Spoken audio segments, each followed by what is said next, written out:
Okay, everyone. One question, please. Hands. Taylor, tough loss. What did you learn from not just the match, but this singles run? I'm exactly where I need to be.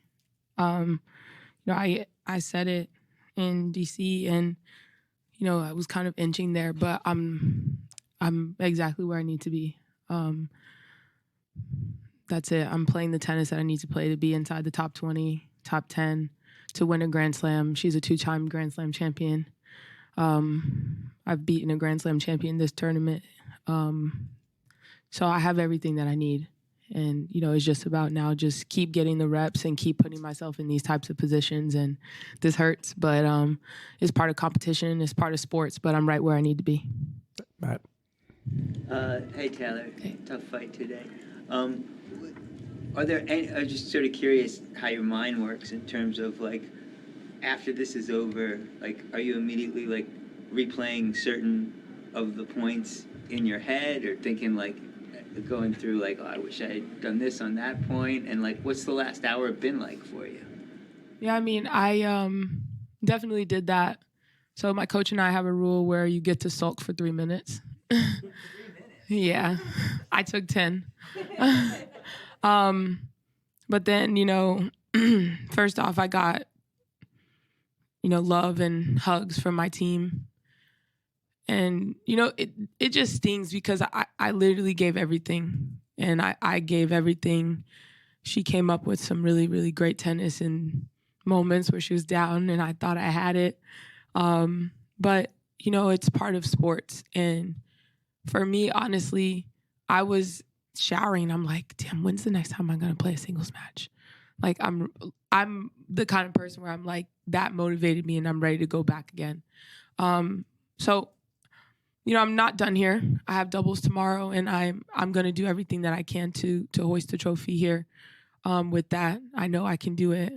Me and my partner have done it before. And this is just motivating me to keep doing the things that I know I can do to be a champion. And, that's the cool thing about tennis. It doesn't matter what happened the day before. If you got another match, you got to turn around and get back on the saddle and keep going. So I'm going to use what happened today to just fuel me and to be able to even work on some of the things that I wish I did better in the singles match. I'm going to take that and try and implement those things in the doubles. Greg. On the love and hugs, how much of that was from your little boy? And just going further, would you describe that as being the toughest singles loss that you've experienced?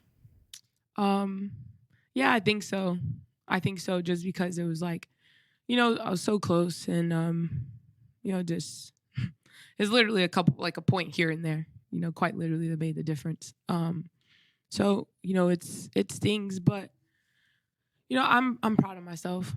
I don't think that I've ever put on a performance like this. And even when I had gone deep in some tournaments or played well, it's always was like, oh, okay, she's just on a run.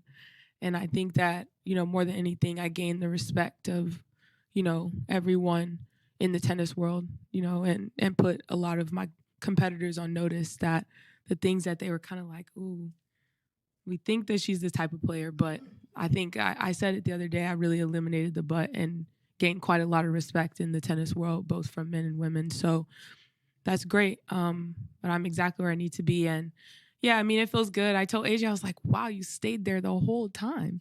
It was over 3 hours and he sat there. And when I was talking to my coach, when she was on the bathroom break, he was like, if you need anything, I got you. Just ask me. I'm like, okay. So, it's nice to be able to have that. And, I was in the cool down area and he was like, hey, Mom, let's work out together. And I'm like, sir, I just played 3 hours. I don't want to work out. He's like, let's do some squats. I'm like, I'm good. So, that's the kid thing where it's just like, they have no idea. And I actually said it because I wanted to know what he was going to say. I was like, yeah, he was like, good job, Mom. I was like, thanks. I was like, AJ, I lost. He was like, it's okay. And I was like, that's the attitude. So I'm trying to embody that. Cindy. Can you take us through, I'm sorry, tough loss. Can you take us through, after those 8 match points at the end of the second set, Barbara went off court, you went into the corner. I know you talked to your coach, but can you tell us what was going on through your mind at that point and kind of how you regrouped going into the third? Well, first, when she went to the bathroom, I took the time on the changeover and I sat down for quite a while before getting up to go talk to my coach, just because I wanted to be able to center myself and hear my own thoughts before I went over and talked to him. You know, those, and I think that, you know, everyone sees this is the beauty of tennis, where it's just you out there. And so it didn't matter what he said. I had to take whatever he told me and like bring it back and be able to, you know, implement it on the court. So for me, I wanted to hear myself first and hear what was going on. I let myself scream inside like, oh my God, damn it.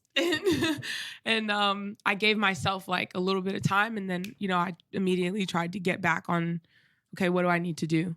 And, you know, it's nice being able to go over and talk to the coach because, you know, maybe they see things that I don't see or vice versa. So that was really what I did. But, you know, more than anything, he was like, go take your time. Like, you have the time, go take your time. So that's why I went back over. I sat back down, put the towel on, and just tried to, you know, envision and think about what I wanted to do in the next set.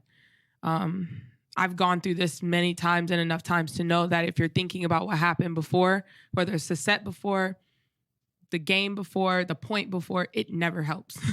So, you know, I really just try to like accept that I had opportunities. They went away. All right, what am I going to do next? And that's kind of how I took it. Barbara. Taylor, you won over a lot of fans you had a lot of fans, but, you know, people who weren't hardcore tennis fans or who were just casual sports fans for the grace you handled yourself with after that second round. I mean, did all that attention put some pressure on you, or how do you feel about that? No, it didn't put any pressure on me because I showed up as myself. And I handled it the way that I wanted to handle it. And so I was unapologetic about everything. And, you know, I was proud of the way that I handled everything. So, you know, it didn't put any pressure on me because, you know, I was just myself. And that's as good as it gets. So, you know, I'm glad that I was able to win over and for people to be able to find out who I am and, you know, even more so play some of my best tennis and put on a great show and just give the fans, you know, what they deserve, which is some great tennis. I gave everything that I could, and that's all that matters. But the great thing is that the show's not over, and I'm going to do everything that I can to continue in the doubles. David. I remember years ago, Barbora being world number 1 in doubles and talking about the challenge of trying to build a singles ranking and a singles career when effectively she was required to play different tournaments because of her difference in ranking. And she did it, and she ended up winning 2 Grand Slam titles. Do you think you will change your focus at all going forward? I know you've been hugely successful in doubles, you love doubles, but will you move your focus at all? I don't think that it requires to move the focus just because, you know, they both do different things for me in my game. And everyone is different. There are some people who physically can't really, you know, maintain that load for weeks in and weeks out. For me, I'm actually better the more that I play, the better that I do and the better that I get. So for me, I don't really think that it's a shift of focus because each thing does a different thing for my game. And it makes me a more kind of well-rounded player. And it also allows me to be able to stay competitive and keep competing. And that's what it's really about. You know, we play a lot of weeks, but there are some weeks that you go far and there are some weeks that you're not. And so for me, I know and I understand this about myself. I'm the kind of player that I need the matches and the reps and just to continue. So for me, doubles helps me with that. And so, no, I don't think I need to shift my focus. You know, if anything, I can say that it's helped me. And there have been a lot more singles players playing doubles. So, you know, I don't really think that, you know, it's getting in the way of anything. Ben. That's in the late stages of the second set and the tiebreak, especially, and then first maybe 2/3 of the third set, you were fairly quiet. You weren't making as much, you know, fist pumps or shouts or anything. I was sort of wondering how intentional that was, or was it something you almost sort of forgot to do, and it seemed like you re-engaged with that in late in the last few games of the third set. Yeah. No, it wasn't intentional. I was just kind of into my own zone. And, sometimes that means that I'm internal and sometimes that means that I'm external. The energy of the crowd was so good and from start to finish of the match. And, even in the tiebreaker, as it got down to the wire, like I still was more so like, so just tried to move on. Maybe I should have, but who knows? But yeah, I was just more so in my zone, and I was trying to, basically feed off of that energy, the tighter that it got, because, I felt like it was motivating me in a different way that it even did in the second set. So, no, I didn't forget, but I was just Take a few more, Bill. Hi, Taylor. You've spoken at times rather eloquently about destiny and your legacy. When things are done, you've had a real breakthrough here, but what is the destiny for Taylor Townsend? Well, I think everything happens for a reason, like I told you before. This was part of the plan. We still got a lot of tennis to play, and I'm still here for the doubles, and so you never know what type of catalyst or catapult that this match could be to propel me forward. And I truly believe that, this was this whole tournament has been a game changer for me. And more than anything, I know that I'm exactly where I need to be in order to fulfill every goal that I have as a tennis player.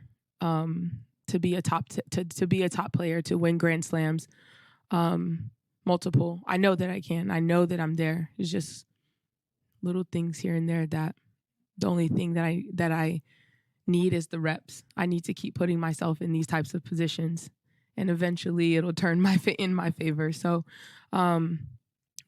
it's. I don't think that this is an accident. And, if I pull back, I don't look at this as adversity or, a bad thing. It stings and it hurts because I gave everything, and when you give everything, you want a different result, right? But ultimately, I know that this is going to take me to another level.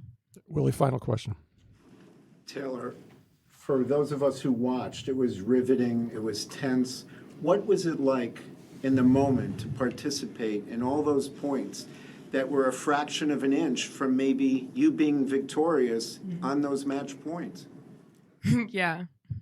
It was, I was holding my breath just like you guys. But yeah, I mean, it was intense for sure, but I mean, it was high level tennis. I mean, it was high level tennis. I can't get mad. I mean, like you said, fractions of a centimeter, of an inch, of the backhand down the line on the match point where it barely clipped the line. What do you do in those moments? So, yeah, I mean, I felt the pressure, but I also was really proud of the way that I handled that, because I didn't allow it to affect like what I wanted to do. She just played more free and better in those moments, and that happens, right? Like, swing for the fence, I'm down match point, I'm gonna go for it. And sometimes it goes in, and today they went in, they hit the lines, she hit some amazing shots, and I can do nothing but clap it up and move on to the next. And that's what I tried to do in those moments. Too good, move on to the next point. And I think my mannerism showed that as well. So yeah, I mean, it was high pressure, but I also tried not to focus on that too, because if you do, then, you can psych yourself out almost in a way. So I just wanted to stay free and play my game. And, I did the best that I could today. Okay. Thank you very much. Thank you.